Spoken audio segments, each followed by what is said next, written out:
The Secret Teachings of All Ages by ManlyPHall. Part 20, An Analysis of Tarot Cards. Enjoy the listening. Opinions of authorities differ widely concerning the origin of playing cards, the purpose for which they were intended, and the time of their introduction into Europe. In his researches into the history of playing cards, Samuel Wellersinger advances the opinion that cards reached southern Europe from India by way of Arabia.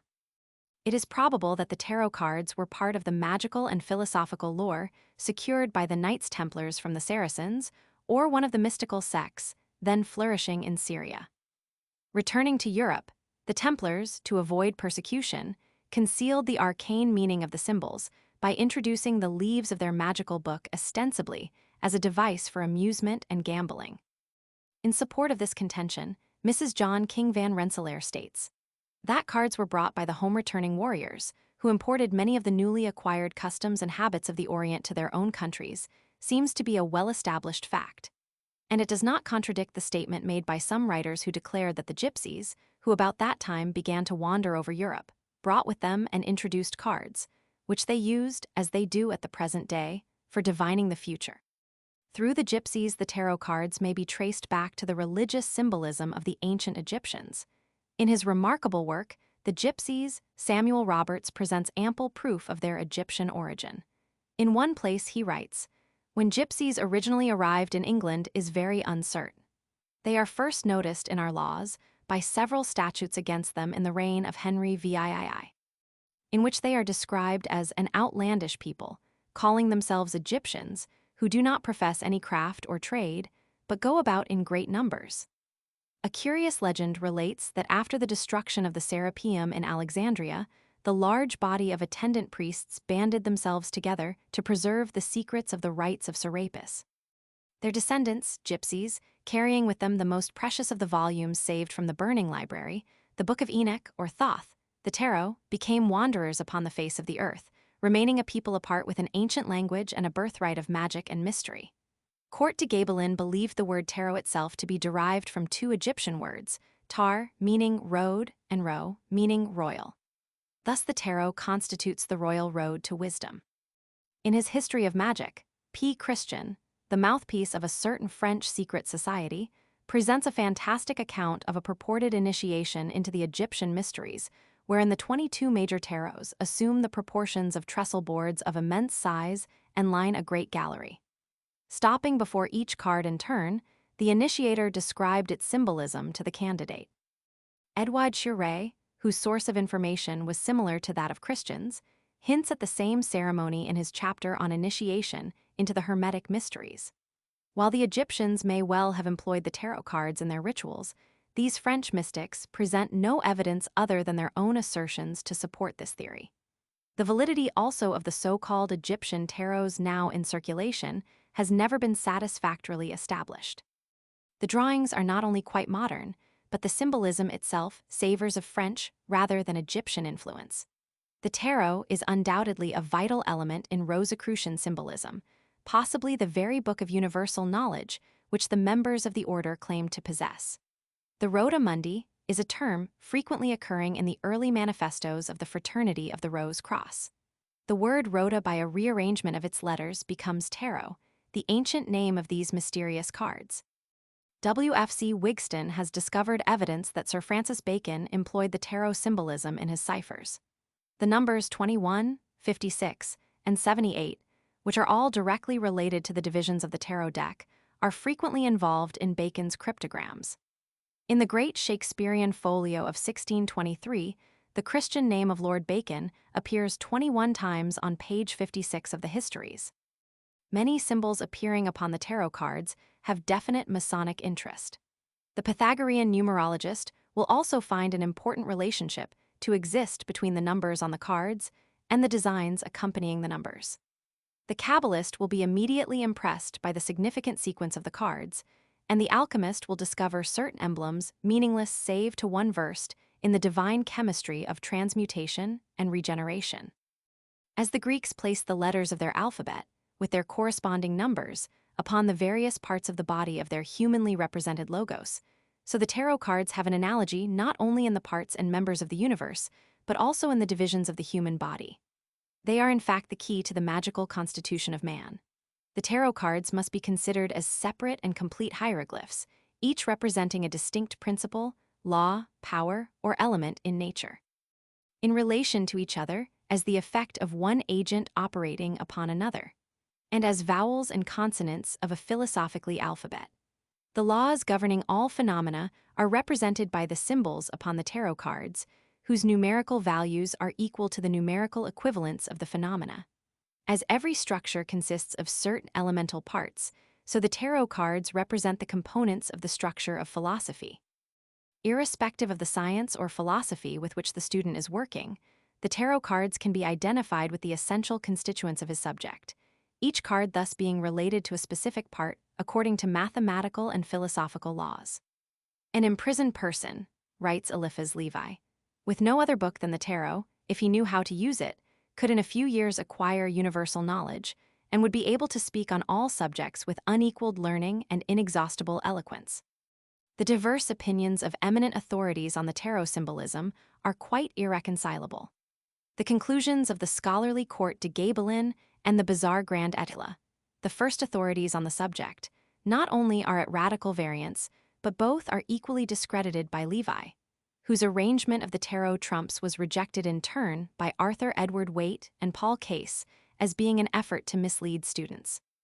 The followers of Levi, especially Pappas, Christian, Westcott, and Chiret, are regarded by the Reformed Tarotists as honest but benighted individuals who wandered in darkness for lack of Pamela Coleman Smith's new deck of tarot cards with revisions by Mr. Waite.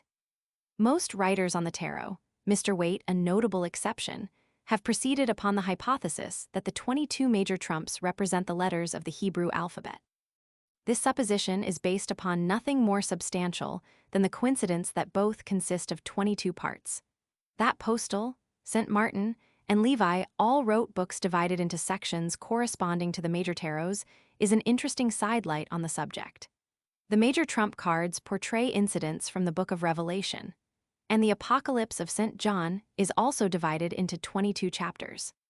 Assuming the Kabbalah to hold the solution to the tarot riddle, seekers have often ignored other possible lines of research. The task, however, of discovering the proper relationship, sustained by the tarot trumps to the letters of the Hebrew alphabet and the paths of wisdom thus far has not met with any great measure of success. The major trumps of the tarot and the 22 letters of the Hebrew alphabet cannot be synchronized without first fixing the correct place of the unnumbered, or 0, card Lamat, the Fool. Levi places this card between the 20th and 21st tarots, assigning to it the Hebrew letter Shin. The same order is followed by Pappas, Christian, and Waite, the last, however, declaring this arrangement to be incorrect. Westcott makes the 0 card the 22nd of the tarot major trumps. On the other hand, both Court de Gabelin and Paul Case place the unnumbered card before the first numbered card of the major trumps, for if the natural order of the numbers, according to either the Pythagorean or Qabbalistic system, be adhered to, the 0 card must naturally precede the number 1. This does not dispose of the problem, however, for efforts to assign a Hebrew letter to each tarot trump in sequence produce an effect far from convincing. Mr. Waite, who reedited the tarot, expresses himself thus: I am not to be included among those who are satisfied that there is a valid correspondence between Hebrew letters and tarot trump symbols. The real explanation may be that the major tarots no longer are in the same sequence as when they formed the leaves of Hermes' sacred book, for the Egyptians, or even their Arabian successors, could have purposely confused the cards so that their secrets might be better preserved. Mr. Case has developed a system which, while superior to most, depends largely upon two debatable points, namely, the accuracy of Mr. Waite's revised tarot and the justification for assigning the first letter of the Hebrew alphabet to the unnumbered, or 0, card. Since Aleph, the first Hebrew letter, has the numerical value of 1, its assignment to the 0 card is equivalent to the statement that 0 is equal to the letter Aleph and therefore synonymous with the number 1. With rare insight, Court de Gabelin assigned the 0 card to Ain Sof, the unknowable first cause. As the central panel of the Bembine table represents the creative power surrounded by 7 triads of manifesting divinities, So may the zero card represent that eternal power of which the 21 surrounding or manifesting aspects are but limited expressions. If the 21 major trumps be considered as limited forms existing in the abstract substance of the zero card, it then becomes their common denominator. Which letter, then, of the Hebrew alphabet is the origin of all the remaining letters? The answer is apparent: Yod. In the presence of so many speculations, one more may not offend. The zero card, Lamat, the Fool, has been likened to the material universe because the mortal sphere is the world of unreality. The lower universe, like the mortal body of man, is but a garment, a motley costume, well likened to cap and bells. Beneath the garments of the fool is the divine substance, however, of which the jester is but a shadow. This world is a Mardi Gras, a pageantry of divine sparks masked in the garb of fools. Was not this zero card, the Fool, placed in the tarot deck to deceive all who could not pierce the veil of illusion? The tarot cards were entrusted by the illumined hierophants of the mysteries into the keeping of the foolish and the ignorant, thus becoming playthings, in many instances even instruments of vice. Man's evil habits, therefore, actually became the unconscious perpetuators of his philosophical precepts. We must admire the wisdom of the initiates, writes Pappus, who utilized vice and made it produce more beneficial results than virtue. Does not this act of the ancient priests itself afford proof that the entire mystery of the tarot is wrapped up in the symbolism of its zero card? If knowledge was thus entrusted to fools, should it not be sought for in this card? If Lamat be placed before the first card of the tarot deck and the others laid out in a horizontal line in sequence from left to right, it will be found that the Fool is walking toward the other trumps as though about to pass through the various cards. Like the spiritually hoodwinked and bound neophyte, Lamat is about to enter upon the supreme adventure, that of passage through the gates of the divine wisdom. If the zero card be considered as extraneous to the major trumps, this destroys the numerical analogy between these cards and the Hebrew letters by leaving one letter without a tarot correspondent. In this event, it will be necessary to assign the missing letter to a hypothetical tarot card called the elements, assumed to have been broken up to form the 56 cards of the minor trumps. It is possible that each of the major trumps may be subject to a similar division. The first numbered major trump is called Le Bête Lourd, the juggler, and according to Court de Gabelin, indicates the entire fabric of creation to be but a dream, existence a juggling of divine elements, and life a perpetual game of hazard. The seeming miracles of nature are but feats of cosmic legerdemain. Man is like the little ball in the hands of the juggler, who waves his wand and presto, the ball vanishes. The world looking on does not realize that the vanished article is still cleverly concealed by the juggler in the hollow of his hand. This is also the adept whom Omar Khayyam calls the master of the show. His message is that the wise direct the phenomena of nature and are never deceived thereby. The magician stands behind a table on which are spread out a number of objects, prominent among them a cup, the Holy Grail, and the cup placed by Joseph in Benjamin's sack. A coin, the tribute money and the wages of a master builder, and a sword, that of Goliath, and also the mystic blade of the philosopher which divides the false from the true. The magician's hat is in the form of the cosmic lemniscate, signifying the first motion of creation. His right hand points to the earth, his left holds aloft the rod of Jacob, and also the staff that budded, the human spine crowned with the globe of creative intelligence. In the pseudo-Egyptian tarot, the magician wears an uraeus or golden band around his forehead. The table before him is in the form of a perfect cube, and his girdle is the serpent of eternity devouring its own tail. The second numbered major trump is called La Papis, the female pope, and has been associated with a curious legend of the only woman who ever sat in the pontifical chair. Pope Joan is supposed to have accomplished this by masquerading in male attire, and was stoned to death when her subterfuge was discovered. This card portrays a seated woman crowned with a tiara surmounted by a lunar crescent. In her lap is the Torah or Book of the Law, usually partly closed, and in her left hand are the keys to the secret doctrine, one gold and the other silver. Behind her rise two pillars, Jachin and bows, with a multicolored veil stretched between. Her throne stands upon a checkerboard floor. A figure called Juno is occasionally substituted for La Papis. Like the female hierophant of the mysteries of Cybele, this symbolic figure personifies the Shekinah, or divine wisdom. In the pseudo-Egyptian tarot, the priestess is veiled, a reminder that the full countenance of truth is not revealed to uninitiated man. A veil also covers one half of her book, thus intimating that but one half of the mystery of being can be comprehended. The third numbered major trump is called L'Imperatrice, the Empress, and has been likened to the woman clothed with the sun, described in the Apocalypse. On this card appears the winged figure of a woman seated upon a throne, supporting with her right hand a shield emblazoned with a phoenix and holding in her left a scepter surmounted by an orb or trifoliate flower. Beneath her left foot is sometimes shown the crescent. Either the Empress is crowned or her head is surrounded by a diadem of stars. Sometimes both. She is called Generation and represents the threefold spiritual world out of which proceeds the fourfold material world. To the graduate of the College of the Mysteries, she is the alma mater out of whose body the initiate has born again. In the Pseudo-Egyptian tarot, the Empress is shown seated upon a cube filled with eyes, and a bird is balanced upon the forefinger of her left hand. The upper part of her body is surrounded by a radiant golden nimbus. Being emblematic of the power from which emanates the entire tangible universe, L'Imperatrice is frequently symbolized as pregnant. The fourth numbered major trump is called L'Empereur, the Emperor, and by its numerical value is directly associated with the great deity revered by the Pythagoreans under the form of the tetrad. His symbols declare the emperor to be the demiurgus, the great king of the inferior world. The emperor is dressed in armor, and his throne is a cube stone, upon which a phoenix is also clearly visible. The king has his legs crossed in a most significant manner and carries either a scepter surmounted by an orb or a scepter in his right hand and an orb in his left. The orb itself is evidence that he is supreme ruler of the world. Upon his right and left breasts, respectively, appear the symbols of the sun and moon, which in symbolism are referred to as the eyes of the great king. The position of the body and legs forms the symbol of sulfur, the sign of the ancient alchemical monarch. In the Pseudo-Egyptian tarot, the figure is in profile. He wears a Masonic apron, and the skirt forms a right-angled triangle. Upon his head is the crown of the north, and his forehead is adorned with the coiled uraeus.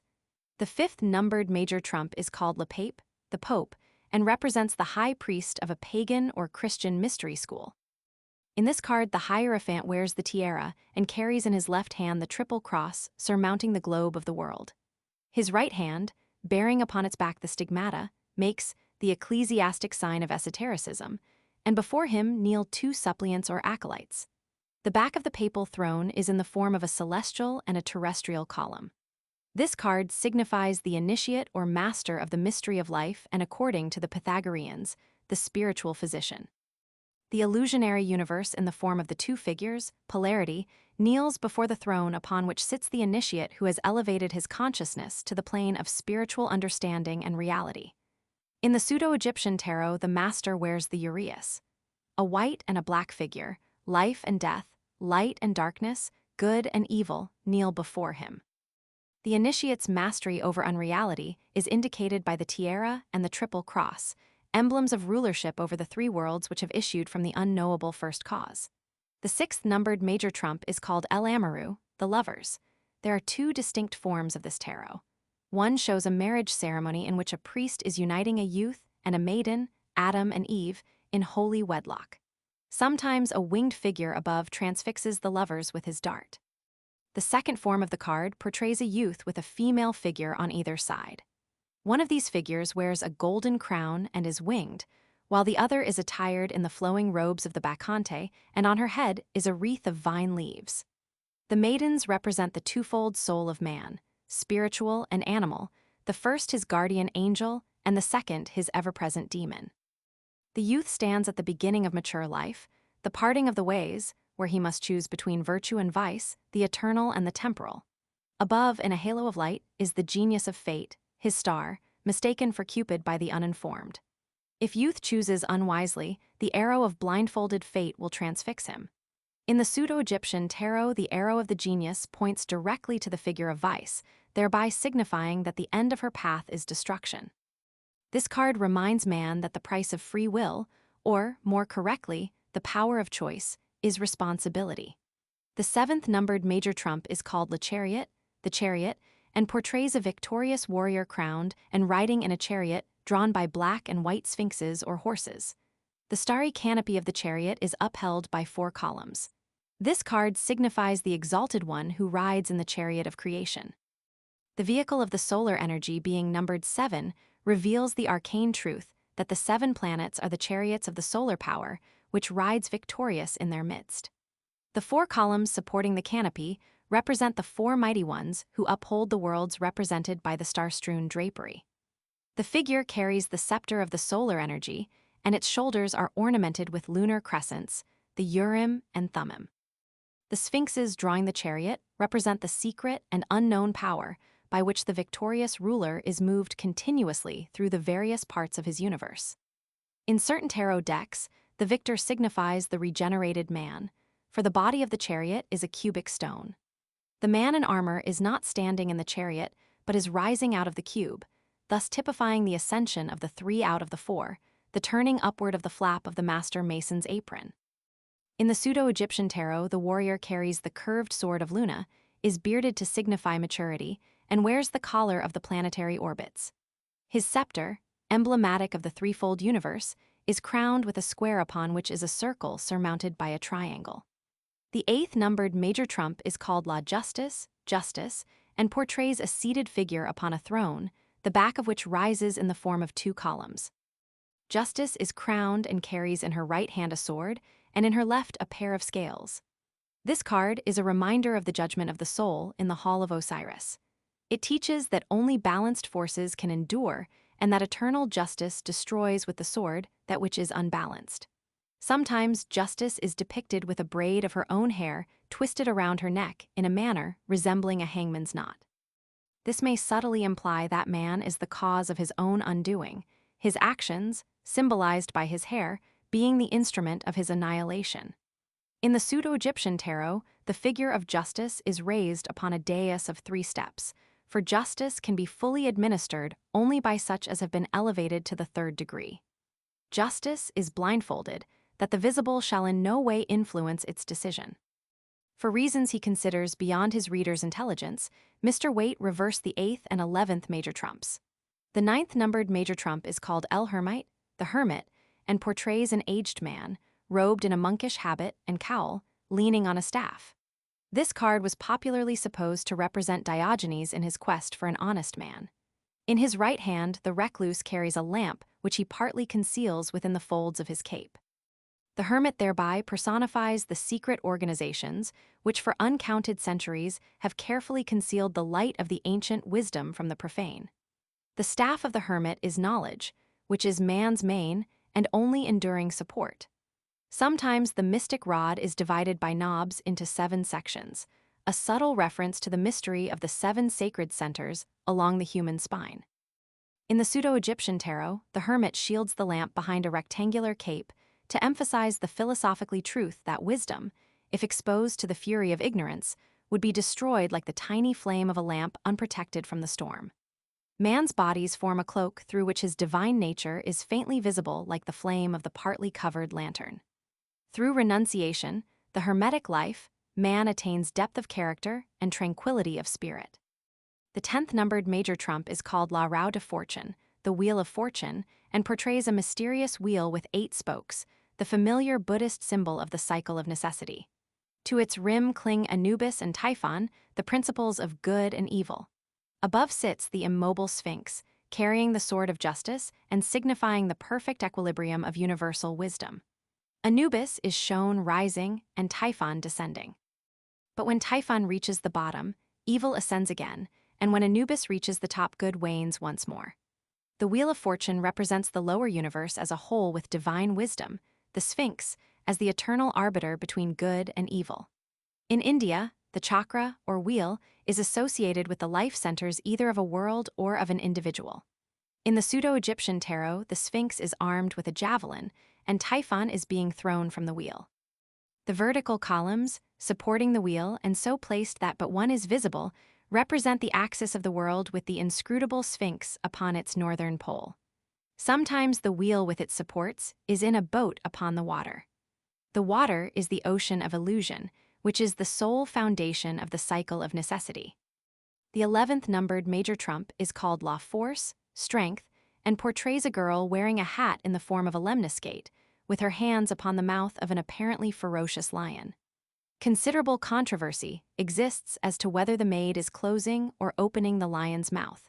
Most writers declare her to be closing the jaws of the beast, but a critical inspection conveys the opposite impression. The young woman symbolizes spiritual strength, and the lion either the animal world which the girl is mastering or the secret wisdom over which she is mistress. The lion also signifies the summer solstice and the girl, Virgo, for when the sun enters this constellation, the virgin robs the lion of his strength. King Solomon's throne was ornamented with lions, and he himself was likened to the king of beasts with the key of wisdom between its teeth. In this sense, the girl may be opening the lion's mouth to find the key contained therein, for courage is a prerequisite to the attainment of knowledge. In the Pseudo-Egyptian tarot, the symbolism is the same, except that the maiden is represented as a priestess wearing an elaborate crown in the form of a bird surmounted by serpents and an ibis. The 12th numbered major trump is called Lependu, the hanged man, and portrays a young man hanging by his left leg from a horizontal beam, the latter supported by 2 tree trunks from each of which 6 branches have been removed. The right leg of the youth is crossed in back of the left, and his arms are folded behind his back in such a way as to form a cross surmounting a downward-pointing triangle. The figure thus forms an inverted symbol of sulfur, and according to Levi, signifies the accomplishment of the magnum opus. In some decks, the figure carries under each arm a money bag from which coins are escaping. Popular tradition associates this card with Judas Iscariot, who is said to have gone forth and hanged himself, the money bags representing the payment he received for his crime. Levi likens the hanged man to Prometheus, the eternal sufferer, further declaring that the upturned feet signify the spiritualization of the lower nature. It is also possible that the inverted figure denotes the loss of the spiritual faculties, for the head is below the level of the body. The stumps of the 12 branches are the signs of the zodiac divided into 2 groups, positive and negative. The picture therefore depicts polarity temporarily triumphant over the spiritual principle of equilibrium.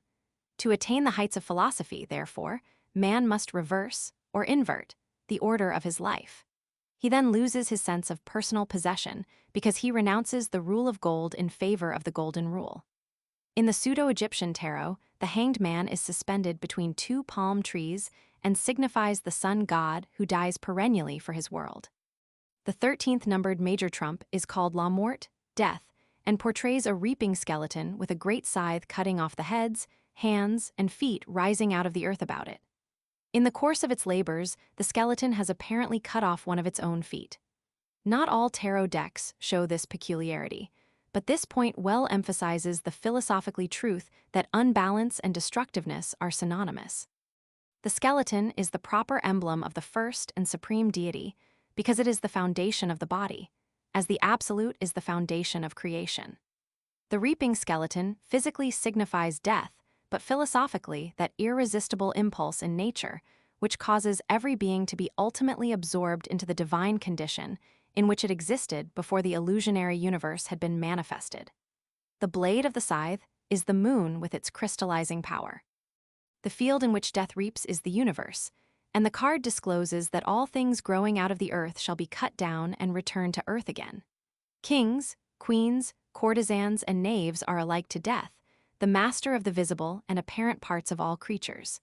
In some tarot decks, death is symbolized as a figure in armor mounted on a white horse, which tramples underfoot old and young alike.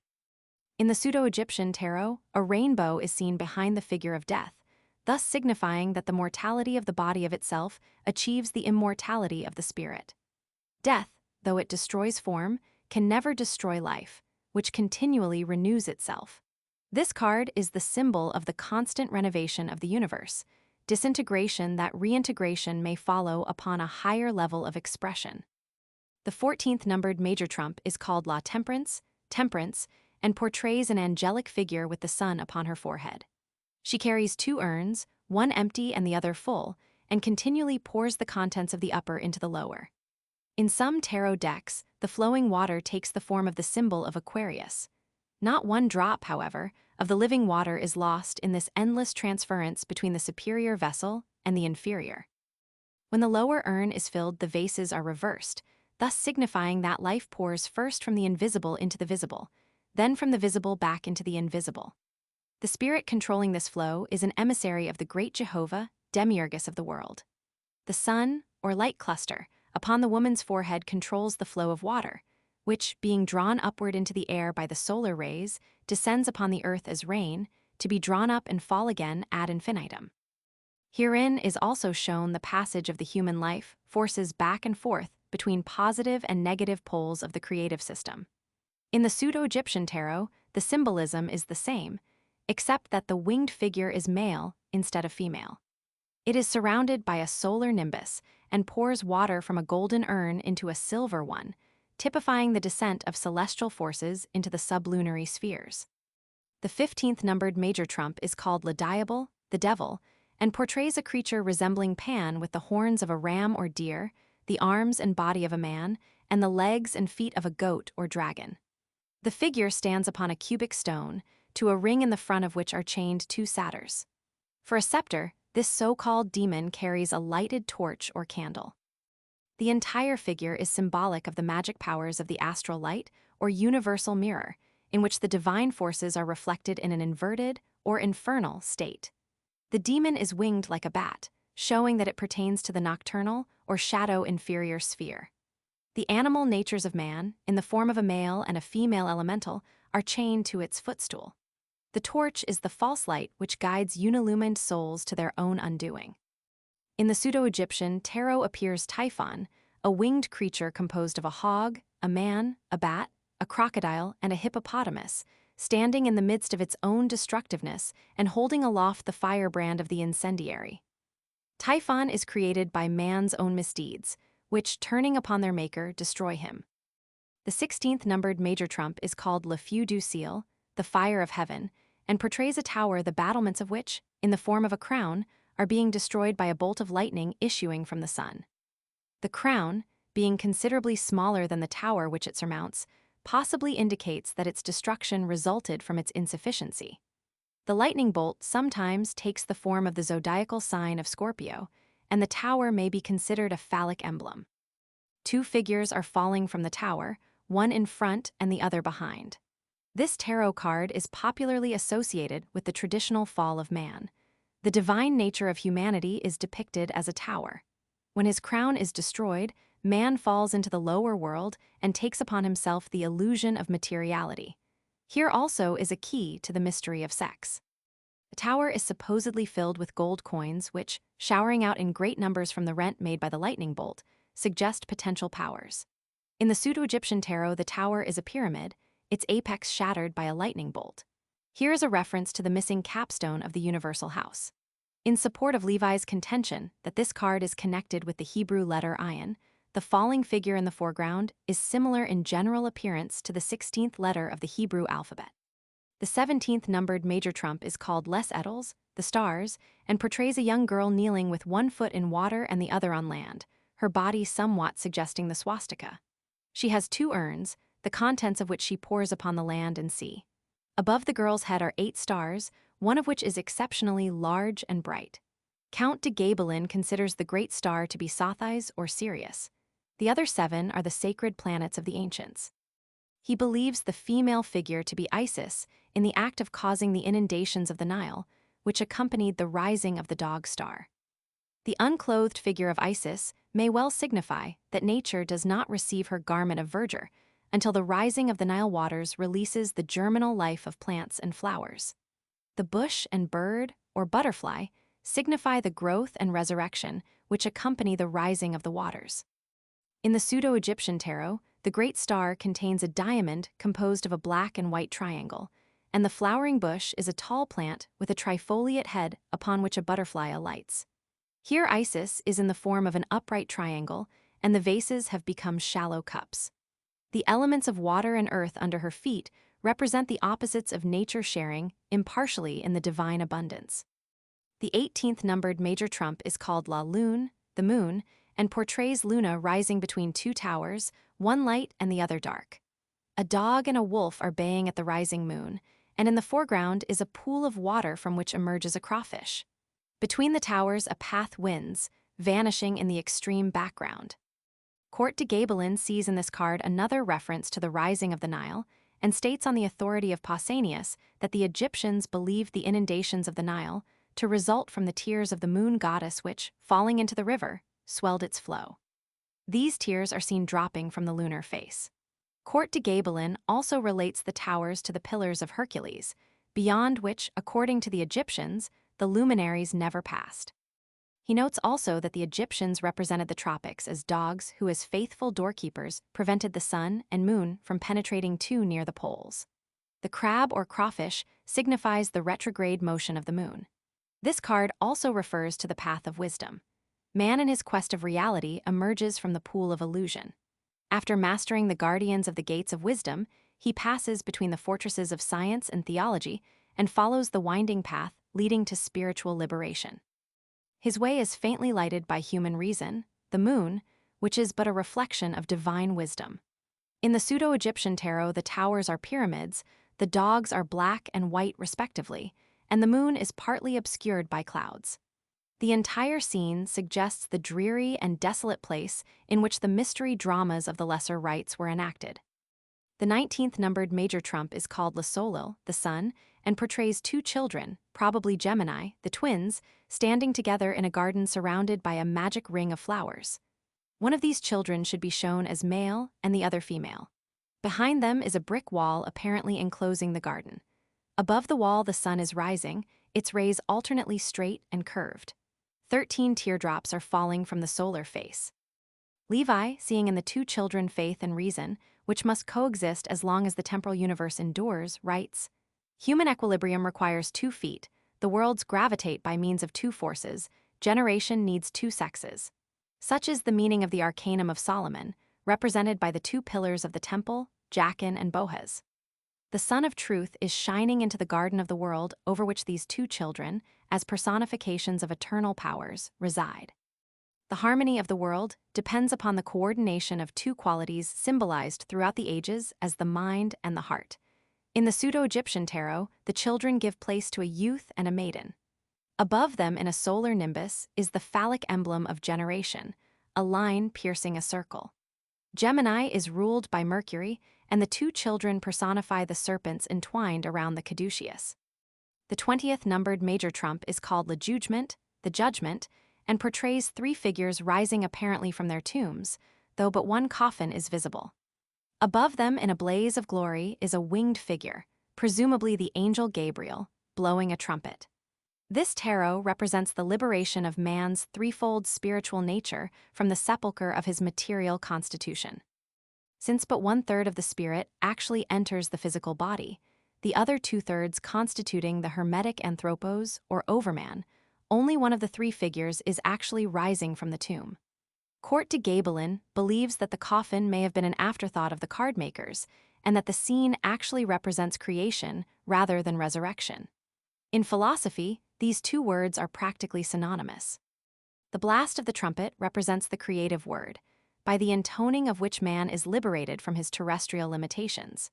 In the Pseudo-Egyptian tarot, it is evident that the 3 figures signify the parts of a single being, for 3 mummies are shown emerging from one mummy case. The 21st numbered major trump is called Le Monde, the world, and portrays a female figure draped with a scarf which the wind blows into the form of the Hebrew letter Kaf. Her extended hands, each of which holds a wand, and her left leg, which crosses behind the right, cause the figure to assume the form of the alchemical symbol of sulfur. The central figure is surrounded by a wreath in the form of a vesica-piscis, which Levi likens to the Qabbalistic crown kether. The cherubim of Ezekiel's vision occupy the corners of the card.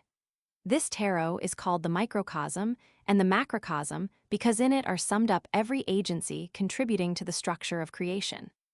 The figure in the form of the emblem of sulfur represents the divine fire and the heart of the great mystery. The wreath is nature, which surrounds the fiery center. The cherubim represent the elements, worlds, forces, and planes issuing out of the divine fiery center of life.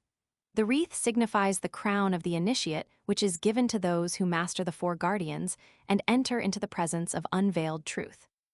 In the Pseudo-Egyptian tarot, the cherubim surround a wreath composed of 12 trifoliate flowers, the decanates of the zodiac.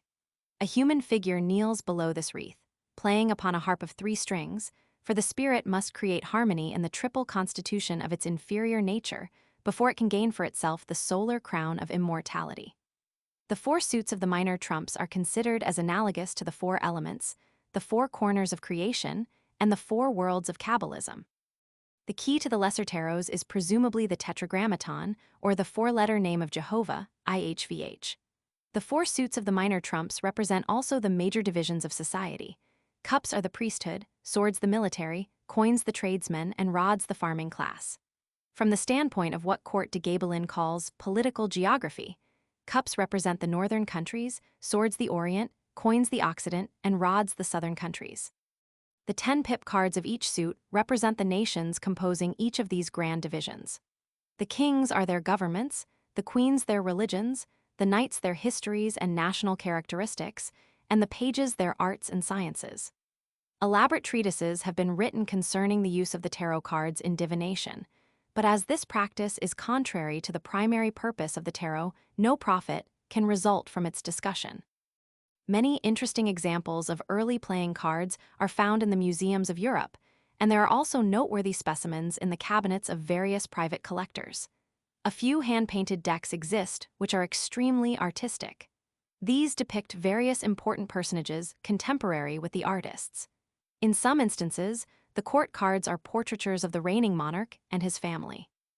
In England, engraved cards became popular, and in the British Museum are also to be seen some extremely quaint stenciled cards. Heraldic devices were employed. And Chatto, in his Origin and History of Playing Cards, reproduces 4 heraldic cards in which the arms of Pope Clement IX adorn the King of Clubs. There have been philosophical decks with emblems chosen from Greek and Roman mythology. Also educational decks ornamented with maps or pictorial representations of famous historic places and incidents. Many rare examples of playing cards have been found bound into the covers of early books. In Japan, there are card games the successful playing of which requires familiarity with nearly all the literary masterpieces of that nation. In India, there are circular decks depicting episodes from Oriental myths. There are also cards which in one sense of the word are not cards, for the designs are on wood, ivory, and even metal.